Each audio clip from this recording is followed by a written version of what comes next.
Thanks, everybody. Hope everybody's well, wherever you are. And thanks for having myself and my colleague, Leonie Sanderson, on today. So we're here to basically give you a brief rundown around the use of immersive technology, in particular virtual reality, as part of your training around diversity, inclusion, empathy within your respective organizations. Now, we know that there's a lot of conversations that are happening in the workplace around how do you create more psychologically safe, more inclusive, more empathetic workplaces, and how do you actually have some of the more difficult conversations around inclusion and diversity in a way that's safe, in a way that's inclusive for everybody. And really, VR is an effective tool for putting you in the position of somebody else's shoes. And so walking a mile in somebody else's shoes and really having that experience. And as a lot of you know, VR technology originated in the gaming space. So the application and the use of it as a training tool is really something that is pretty new. And how this is shaping up is an area that Equal Reality have really immersed themselves as a business. They are an Australian business. Leonie works for Equal Reality. I'm an accredited consultant and partner with Equal Reality. So we'll basically, I'll hand over to Leonie and she will take you through a presentation around, it'll talk a bit about the technology, but how the technology is actually applied, what the benefits are around it versus traditional training. We'll take questions along the way if you feel you need to ask any questions, but sometimes if you wait until the end of the presentation, some of those questions may get answered along the way. But I guess the thoughts that I'd like you to have in the back of your mind as you're listening is, how could this apply to your organization? How could this complement existing training that you already have? How could this be a new tool that you could introduce into your organization to either begin or raise awareness around the conversations around empathy and inclusion within your organizations? Are you having these conversations, and how are you having them? How are you bringing in different training methodologies to support those conversations? And I guess one of the things that I wanted to acknowledge right up front is that inequality is something that's really been in the spotlight over the last 12 to 18 months. So if we think of like the Me Too movement, Black Lives Matter, these things have really been front and centre for a little while now. And even if we think about COVID-19, and particularly not so much in Australia, but in other countries where we've seen that bias in the healthcare system has really had an impact on people's lives. So these things are really important.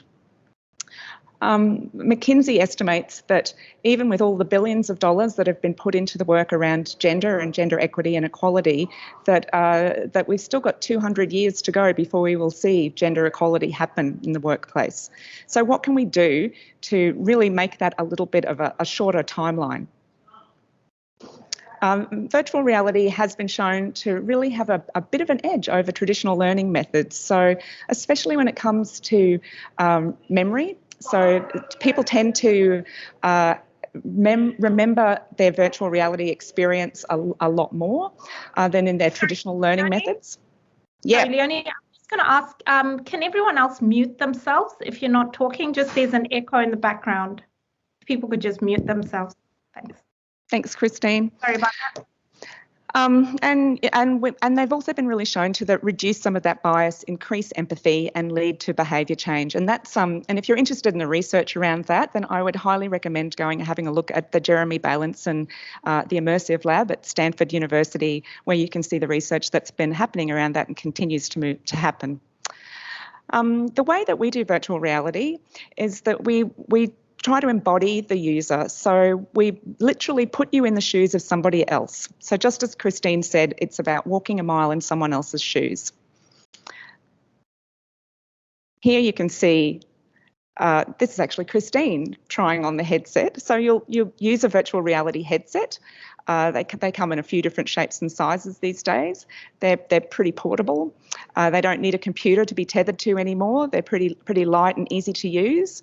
And you put that headset on and you actually look into a mirror and you can see who you've become. So you literally become somebody else. And we call that embodiment, and use that perspective taking to drive the experience. We'll take you into a scene where you might witness some bias and witness discrimination. And you can have the opportunity to interact, to make some decisions, or to be a bystander.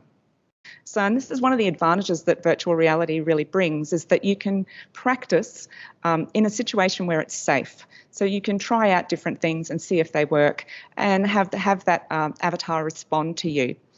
So really, really clever machine learning can actually do that now with a voice recognition, where we can trigger different responses.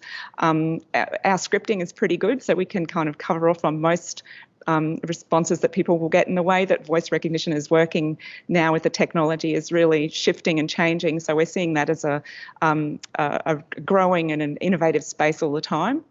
But normally what we would do is give you some different options to choose from, and then follow that up with a session at the end where we would reflect and have some conversation and really kickstart those difficult conversations that we might have in the workplace about racial bias, discrimination, unconscious bias, end-of-life discussions if you work in healthcare, anywhere where it's a difficult conversation.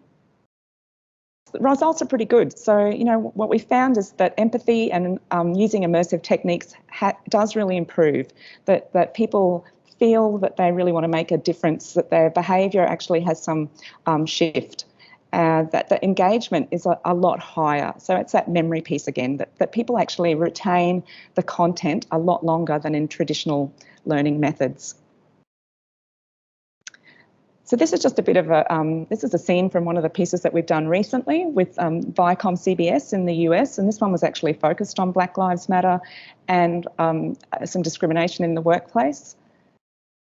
And you can see that we can model almost any environment. So this was actually one of the studios that looks out onto Times Square that Viacom CBS use on a regular basis. So that really adds to, for a lot of organisations when we're doing something customised, it really adds to the sense of authenticity and realness if we use those environments that are existing.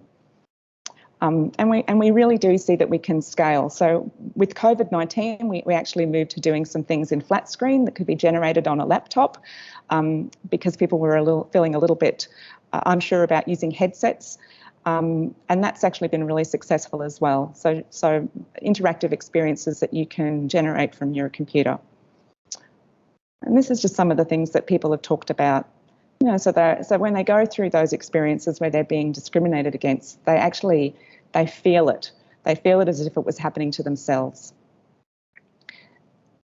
And so it's a little bit like being in a role play, but you're in a situation where it's you. So it's a different way of doing a role play that's a little bit more scalable, a little bit more novel, and has that stickability, if you like. It gives people a bit of an aha moment.